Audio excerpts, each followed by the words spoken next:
پیر سیدنا مہر علی شاہ رحمت اللہ تعالی آپ حرمین طیبین حاضر ہوئے تو حضور علیہ السلام کی خواب میں زیارت نصیب ہوئی اور آقا کریم نے فرمایا مہر علی تم یہاں آئے ہو، قادیان کا دجال تعویلات فاسدہ کی کینچی سے میری شریعت کو کاٹ رہا ہے۔ تو حضرت پیر مہر علی شاہ رحمت اللہ تعالی علیہ پھر وہاں سے واپس آئے اور اس دجال کے خلاف 2 کتابیں لکھی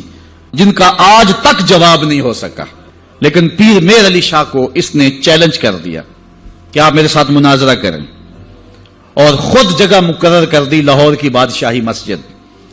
اور خود ہی شرائط مناظرہ طے کر لیں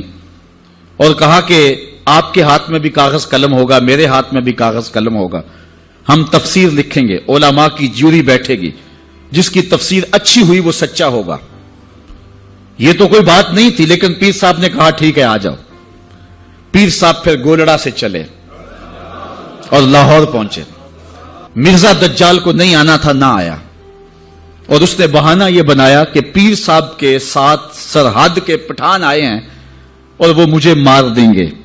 اس لیے میں لاہور نہیں گیا۔ پیر صاحب پھر گئے اور آپ جشن فتح کا منایا۔ شورش کاشمیری نے لکھا ہے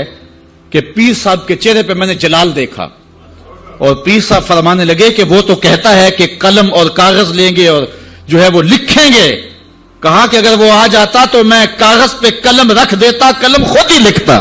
میرے ملت پیر سید جماعت علی شاہ رحمت اللہ تعالی علیہ، آپ نے فرمایا ان قریب ذلیل ہو کے مرے گا، پھر جہاں مرا آپ کو پتا ہے۔